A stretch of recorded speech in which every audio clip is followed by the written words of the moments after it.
بات کریں گے ان لوگوں کے بارے میں کہ جن کا حق اللہ رب العزت نے ہمارے مال میں رکھا ہے۔ جی ہاں، ہم ان کو اپنی زکوٰۃ میں سے پیسے دے سکتے ہیں۔ جی ہاں ناظرین اکرام، یہ بات یاد رکھیں کہ صدقہ، خیرات، تحفہ، تحائف یا اپنی مرضی میں سے آپ جس کو چاہیں جو ہے وہ دے سکتے ہیں، لیکن زکوٰۃ دینے کے لیے وہ 8 مصارف ہی چننے پڑیں گے جن کو شریعت نے ہمارے سامنے رکھ دیا ہے۔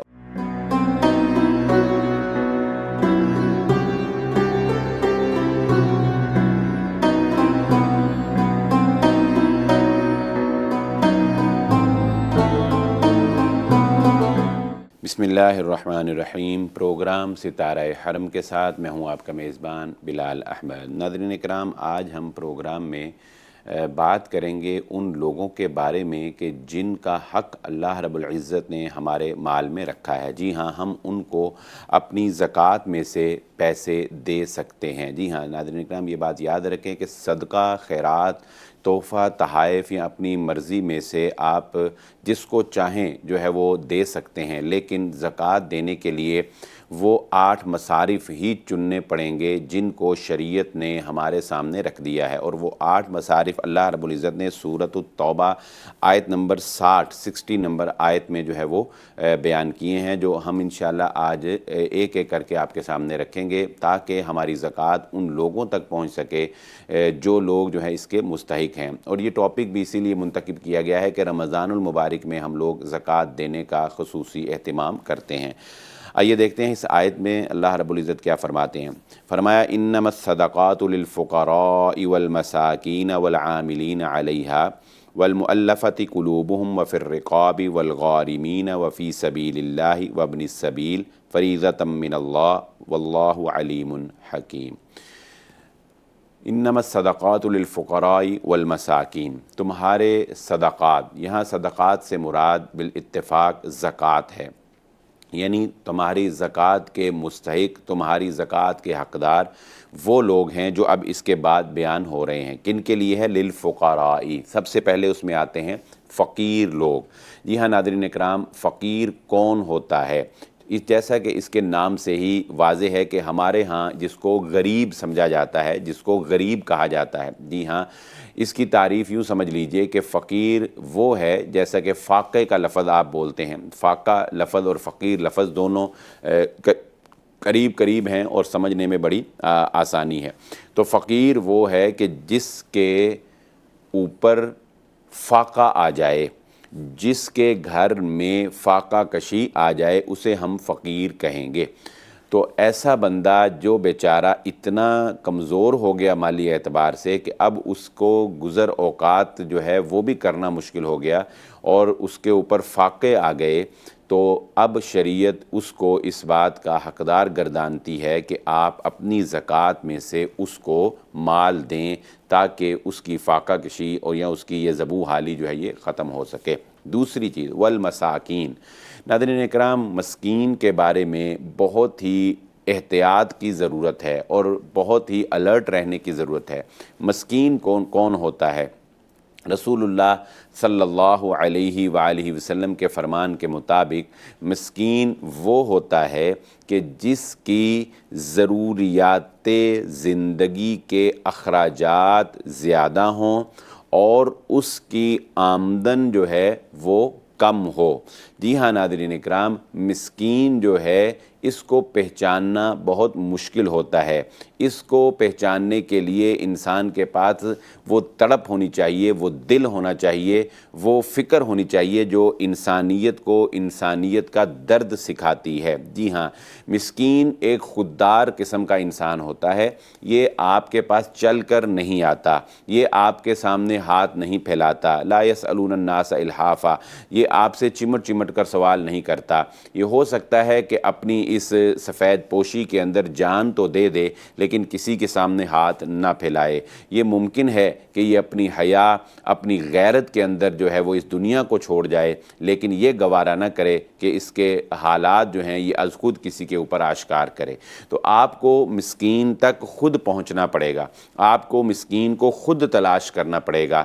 عام طور پہ یہ اس لیے پہچانا نہیں جاتا کیونکہ یہ کچھ نہ کچھ ارن کر رہا ہوتا ہے، کچھ نہ کچھ کما رہا ہوتا ہے، یعنی اس کے سورس آف انکم ہوتے ہیں، کوئی نہ کوئی جاب کر رہا ہوتا ہے، کوئی ریڑھی لگا رہا ہے، کوئی چھوٹا موٹا کام کچھ بھی کر رہا ہے، لیکن ہوتا کیا ہے کہ اس کے کنبے کے اعتبار سے، اس کے گھرانے کے اعتبار سے، اور مہنگائی کے اس دور کے اندر ہم اس کو بخوبی سمجھ سکتے ہیں کہ اخراجات کتنے بڑھ چکے ہیں،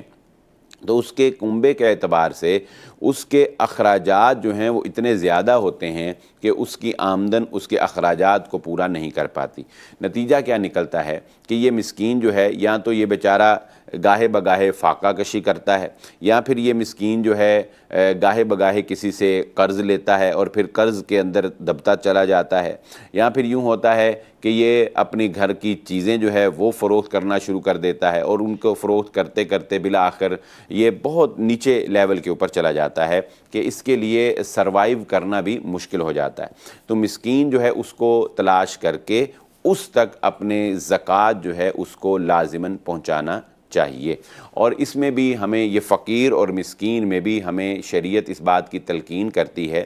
کہ ان لوگوں کا حق زیادہ ہے جو آپ کے قریب ترین ہیں، یعنی آپ کے اہل محلہ، آپ کے پڑوسی، آپ کے دوست، آپ کے قریبی رشتہ دار جو ہیں، ان کا حق سب سے پہلے۔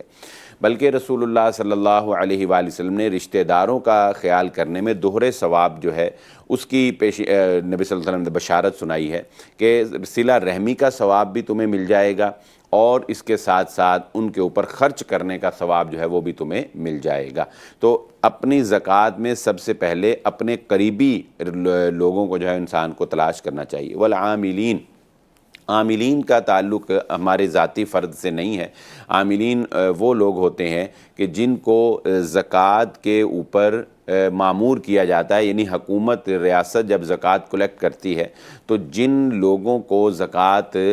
لینے کے لیے، کلیکٹ کرنے کے لیے اس کام کے اوپر مامور کیا جاتا ہے، ان کی تنخواہ جو ہے وہ اسی زکوٰۃ کے اندر سے ادا کی جا سکتی ہے۔ ناظرین کرام، اس کے بعد بہت ہی یہ 3 چیزیں جو ہیں یہ ہماری ہو گئی ہیں، اور پھر تالیف قلب کے لیے، تالیف قلب کے لیے زکوٰۃ دی جا سکتی ہے۔ جی ہاں، تالیف قلب کیا ہے؟ تالیف قلب یہ ہے کہ کوئی نو مسلم، یعنی کسی نے اس نیا اسلام قبول کیا ہے، اور ظاہر ہے کہ اسلام قبول کرتے ہی اس کے اوپر جو معاشی تنگی آئی ہے اس کو کور کرنے کے لیے، اس کو تحفظ فراہم کرنے کے لیے آپ اس کو زکوٰۃ میں سے پیسے دے سکتے ہیں۔ یا اس کی مزید وضاحت جو ہے وہ بعض علماء کرام نے اس طرح بھی کی ہے کہ کوئی ایسا بندہ کہ جو ابھی ہے تو غیر مسلم لیکن اسلام کی طرف راغب ہو رہا ہے، اور آپ سمجھتے ہیں کہ وہ اسلام جو ہے وہ قبول کرنے کے قریب ہے، لیکن اپنی معاشی بدحالی کی وجہ سے اور اپنے معاشی بائیکاٹ کی وجہ سے وہ اسلام قبول نہیں کر پا رہا، تو آپ اس کو زکوٰۃ سے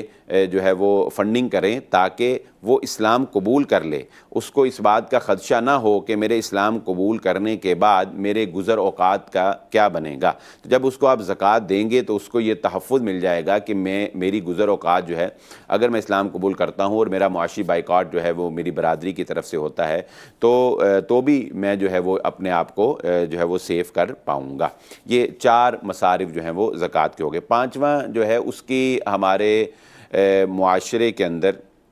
جو ہے وہ صورتحال ممکن نہیں ہے، وہ پھر رقاب یعنی کہ گردن آزاد کرنا، غلام کو آزاد کروانے کے لیے زکوٰۃ دی جا سکتی ہے، لیکن غلاموں کا تصور جو ہے وہ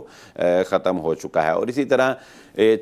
نمبر 6 جو ہے یہ بھی بڑا اہم ہے، اور وہ ہے کہ جو بندہ کسی کی ضمانت دینے کی وجہ سے کسی قرض تلے دب گیا ہے، یعنی مثال کے طور پہ ایک آدمی ہے تو مالدار ہے، اپنی اچھی گزر اوقات جو ہے وہ کر رہا ہے، لیکن اس نے اپنے کسی دوست کی مثال کے طور پہ 20 لاکھ روپے کی ضمانت دے دی کہ جی میں ضمانت دیتا ہوں کہ یہ میرا دوست آپ کو 20 لاکھ روپیہ واپس کرے گا، یا کسی مد میں بھی اس نے آپ کے دینے ہیں، میں ضمانت دیتا ہوں یہ دے گا۔ اب وہ جو اصل آدمی تھا وہ بھاگ گیا، وہ فرار ہو گیا یا غائب ہو گیا یا وہ دینے سے انکاری ہو گیا، تو اب یہ جس بندے نے ضمانت دی ہوئی ہے، جو ضامن بنا ہے، یہ اس بات کا ذمہ دار ہے کہ یہ ان کی رقم لوٹائے۔ اب 20 لاکھ کی اس نے ضمانت دی ہے، اگرچہ اس کی زندگی کی گزر اوقات ٹھیک چل رہی ہیں، یہ زکوٰۃ کا حقدار نہیں بنتا، لیکن اس کے پاس اتنے وسائل نہیں ہیں کہ یہ 20 لاکھ دے سکے۔ تو اب اپنے اس 20 لاکھ کے قرضے کو جو اس نے ضمانت کے طور پہ اپنے اوپر ڈال لیا، اس قرضے کو اتارنے کے لیے یہ زکوٰۃ جو ہے یہ کلیکٹ کر سکتا ہے۔ تو یہ 6 مصارف جو ہیں یہ زکوٰۃ کے ہو گئے۔ نمبر 7 نمبر پر جو زکوٰۃ کا حق ہے وہ فی سبیل اللہ ہے، یعنی اللہ کے راستے میں زکوٰۃ دینا۔ ناظرین اکرام، اللہ کے راستے سے مراد کیا ہوتا ہے؟ اللہ کے راستے سے مراد اللہ کے دین کا راستہ، یعنی کوئی بھی وہ کام جو دین کی اشاعت کے لیے، دین کے فروغ کے لیے، دین کی سربلندی کے لیے، لوگوں تک دین پہنچانے کے لیے کیا جاتا ہے، اس میں جہاد فی سبیل اللہ سے لے کر تمام تر معاملات، وہ تبلیغ دین ہو، وہ اشاعت دین ہو، وہ اشاعت کتب ہو، وہ مدارس کے اندر پڑھائے جانے والا دینی تعلیم کا نصاب ہو، یعنی کوئی بھی ایسا کام، یہ فیصلہ کرنا ہمارے لیے بہت آسان ہے کہ کون سا کام جو ہے وہ دینی بنیادوں کے اوپر، دین کے فروغ کے لیے، امر بالمعروف اور نہی عن المنکر کے لیے کیا جا رہا ہے۔ تو فی سبیل اللہ سے مراد اللہ کے دین کا راستہ، دین کی سربلندی کے لیے۔ وابن السبیل، اور 8 نمبر پر آخری جو ہے مصارف میں سے آخری 8 نمبر جو ہے وہ ہے مسافر کو زکوٰۃ دی جا سکتی ہے۔ جی ہاں، مسافر اگرچہ مالدار ہی کیوں نہ ہو، صاحب جائیداد ہی کیوں نہ ہو، لیکن سفر کی حالت میں اگر وہ بیچارہ کسی مصیبت میں پھنس گیا ہے تو اب وہ اس کا مال اس کے کام تو نہیں آ سکتا، بھلے پیچھے اس کی پراپرٹی پڑی ہو، بھلے پیچھے اس کی زمینیں پڑی ہوں، مال اس کا گھر پڑا ہو، لیکن اب وقتی طور پر چونکہ وہ مسافر ہے اور دوران سفر اس کے پاس کوئی وسائل نہیں ہیں، وہ اپنے وسائل بروئے کار نہیں لا سکتا، اور اس سفر کی تکمیل کے لیے اس کو جو ہے وہ پیسوں کی ضرورت ہے، اس سفر کو مکمل کرنے کے لیے اس کو ضرورت پیش آ گئی ہے وقتی طور پر کوئی کسی بھی وجہ سے، تو اب مسافر کو آپ زکوٰۃ میں سے رقم دے کر اس کو منزل مقصود تک پہنچا سکتے ہیں یا اس کی فنڈنگ جو ہے وہ کر سکتے ہیں۔ تو یہ 8 مصارف زکوٰۃ کے ہیں، یہ وہ ہیں جن کو آپ زکوٰۃ دے سکتے ہیں، اس کے علاوہ آپ کسی کو زکوٰۃ نہیں دے سکتے۔ اسی کے ساتھ پروگرام کا وقت ختم ہوا چاہتا ہے، اپنے میزبان بلال احمد کو اجازت دیجیے۔ اللہ حافظ۔